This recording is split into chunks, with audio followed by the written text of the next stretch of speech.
అందరికీ నమస్కారం. తెలంగాణ ఆడబిడ్డలందరికీ బతుకమ్మ పండుగ శుభాకాంక్షలు. అట్లాగే అందరికీ హ్యాపీ బతుకమ్మ. అయితే మన Telangana government for the first time 62 అడుగుల బతుకమ్మని పేర్చబోతున్నారు. పేర్చి గిన్నిస్ బుక్లో రికార్డ్ సొంతం చేసుకోబోతున్నారు.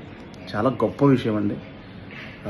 అందుకే గవర్నమెంట్కి నేను థ్యాంక్స్ చెప్తున్నాను. మన కల్చర్ని, మన ఆచారానికి పెద్దపీట వేస్తూ అందరికీ చూపిస్తున్నందుకు చాలా చాలా థ్యాంక్స్.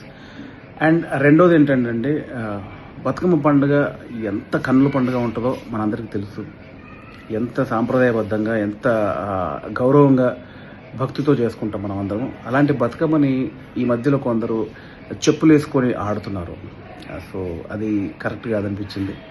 మనం గర్భగుడిలోకి చెప్పులు వేసుకొని వెళ్ళలేం కదా, అలాగే బతుకమ్మ పండుగ కూడా చెప్పులు వేసుకొని ఆడకూడదు.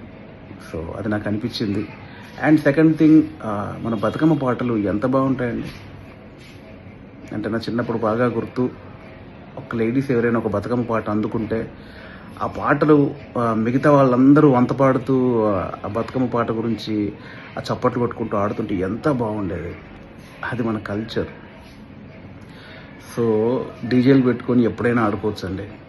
మన ఇంట్లో పర్సనల్ ఫంక్షన్ అయితే కూడా ఆడుకోవచ్చు డీజేలు పెట్టుకొని. బట్ బతుకమ్మ మాత్రం ఆ పాటలతో, ఆ సాంప్రదాయ పద్ధతిలో మన కల్చర్ని మనం ఎస్టాబ్లిష్ చేసుకుంటూ ఆడితే బాగుంటుందని నాకు అనిపించింది.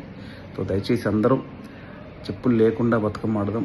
అలాగే ఆ బతుకమ్మ పాటల్ని, మన కల్చర్ని మళ్ళీ మనం నిలబెట్టుకొని గుర్తు చేస్తూ దాంట్లో ఎంజాయ్ చేద్దాం. మన భావితరాలకి దాని గురించి చెప్తాం. ఇది నా విన్నపం.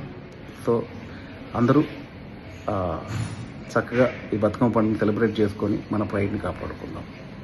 Thank you.